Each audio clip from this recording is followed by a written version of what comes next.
சதுரங்க விளையாட்டை நேசிக்கக்கூடிய அனைத்து அன்பான உறவுகளுக்கும் எனது அன்பான வணக்கம். என்னுடைய பெயர் பிரபு, நெக்ஸ்ட் லெவல் செஸ் அகாடமி. இப்போ நான் உங்களுக்கு ஒரு அருமையான கிளாஸ் எடுக்க போகிறேன். அந்த கிளாஸோட நேம் மார்ஃபி மேட்.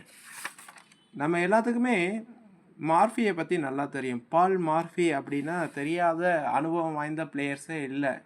பால் மார்ஃபி ரொம்ப அக்ரெசிவான ஒரு அட்டாக் பிளே. ஒரு E5 லைனில் அவர்கிட்ட நிறையா ட்ரிக்ஸ் கற்றுக்கலாம்.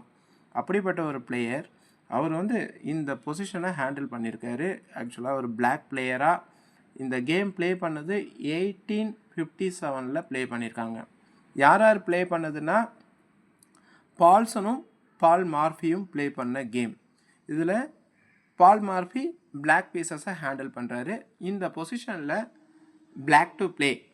ஆக்சுவலாக ஒயிட்டு குயினை எக்ஸ்சேஞ்சு கேட்குறாங்க. அதாவது குயின் ரெண்டும் ட்ரேட் பண்ணிக்கலாமா அப்படிங்கிற மாதிரி ஒரு கொஸ்டின் இருக்குது இந்த பொசிஷனில்.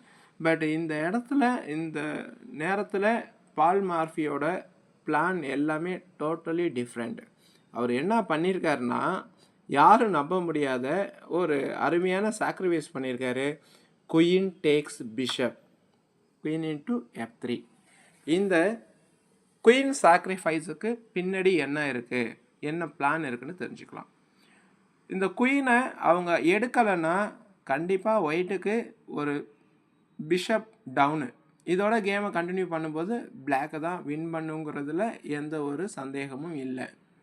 இப்போ இந்த குயினை எடுத்ததுக்கப்புறம் பால் மார்ஃபியோட பிளான்லாம் எப்படி இருந்திருக்கும், அவர் எப்படி வின் பண்ணியிருப்பார் அப்படிங்கிறத நம்ம தெரிஞ்சுக்கலாம். இந்த பொசிஷனில் ரூக் G6 செக்கு. இந்த ரூக் G6 செக்குக்கு king H1 only move.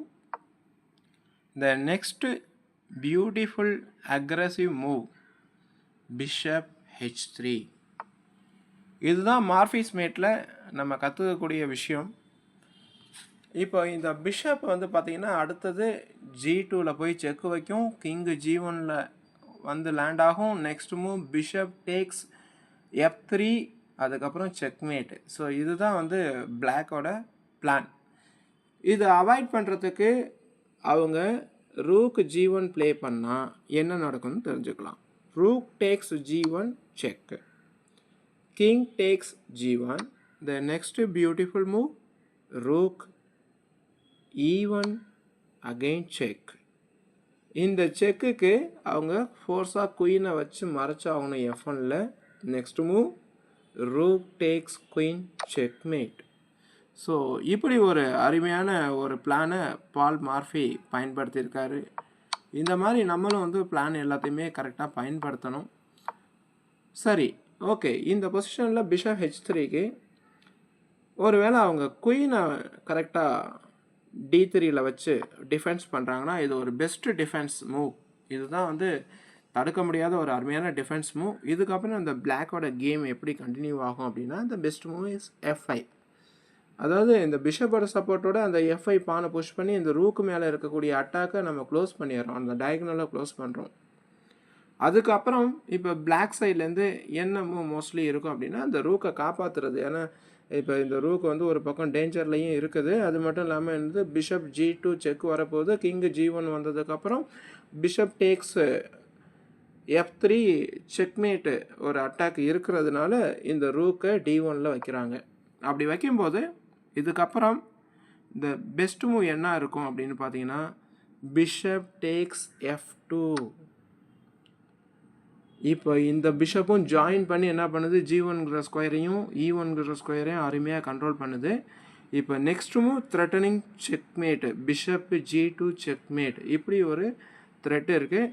So queen C4 செக்கு அவங்க ப்ளே பண்ணாலும் கூட கிங் H8 மறுபடியும் பார்த்தீங்கன்னா இப்போ அதே மாதிரி செக்மேட் இருக்குது. ஸோ அந்த மாதிரி ஒரு சூழ்நிலை இருக்கும்போது இப்போ ஒயிட்டுக்கு ஒரு பெஸ்ட்டு டிஃபென்ஸும் சொல்கிறதுக்கு எதுவுமே இல்லை. செக்மேட்டாக அவங்க அவாய்ட் பண்ணணும் அப்படின்னா இந்த பொசிஷனில் அவங்க குயின் F1 ப்ளே பண்ணியே ஆகணும், குயினை கொடுத்தே ஆகணும். இதுதான் நீங்கள் கற்றுக்கக்கூடிய ஒரு முக்கியமான ஒரு பொசிஷன். அதில் நீங்கள் இப்படி தான் முடிவு எடுக்கணும். இப்போ பிஷப் டேக்ஸ் குயின் இந்த இடத்துல லாஸ் ஆகுது. திருப்பி ரூக்கால் அந்த பிஷப்பை அடித்தாலும் கூட இந்த நேரத்தில் பிளாக்கு பார்த்தீங்கன்னா ஒரு சூப்பரான ஒரு வின்னிங் அட்வான்டேஜை எடுத்துருச்சுங்கிறது தான் உண்மை. காரணம் என்னென்னா, இப்போ இந்த ரூக்கு வந்து பார்த்தீங்கன்னா செகண்ட் ரேங்கை பிடிச்சிருது. எப்பயுமே வந்து ரூக் வந்து செகண்ட் ரேங்கை பிடிச்சாலும் 7th ரேங்கை பிடிச்சாலும் அந்த ரூக்கு மிகவும் வலிமை வாய்ந்த ரூக்கு. அதனால எனிமி படைகளுக்கு கண்டிப்பாக ஆபத்துகள் அதிகமாக இருந்துக்கிட்டே தான் இருக்குமே தவிர, அந்த படைகள் எல்லாமே வந்து ஈஸியாக நம்மளோட கேம்பஸ்குள்ளே அட்டாக் பண்ண முடியாது. எப்பயுமே ரூக்கு செகண்ட் ரேங்கையோ 7th ரேங்கையோ பிடிச்சி ஃபைட் பண்ணால் ஒரு மனிதனுடைய குரல் வலையை பிடிச்சி ஃபைட் பண்ணுறதுக்கு சமம். இதை நீங்கள் தெரிஞ்சுக்கணும். இதே மாதிரி இன்னும் நிறையா ட்ரிக்ஸு டெக்னிக்ஸ்லாம் நீங்கள் கற்றுக்கணும். அப்படி கற்றுக்கும்போது தான் அவங்களோட கேம் லெவல் இன்னும் உங்களோட ரேட்டிங்கெல்லாம் கொஞ்சம் அதிகப்படுத்துறதுக்கான வாய்ப்பை நீங்கள் உருவாக்கி கொள்ள முடியும். ஸோ எல்லோரும் பயனடையணுங்கிற ஒரு நல்ல விஷயத்துக்காக நாங்கள் இந்த வீடியோவை போடுறோம். எல்லோரும் பாருங்கள், லைக் பண்ணுங்கள், உங்கள் ஃப்ரெண்ட்ஸு சர்க்கிளில் செஸ் ஸ்டூடெண்ட்ஸுக்கு எல்லாத்துக்கும் ஷேர் பண்ணுங்கள்.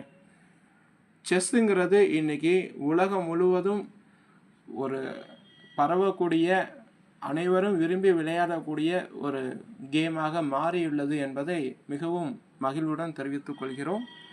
நன்றி, வணக்கம். சப்ஸ்கிரைப் பண்ணிக்கோங்க.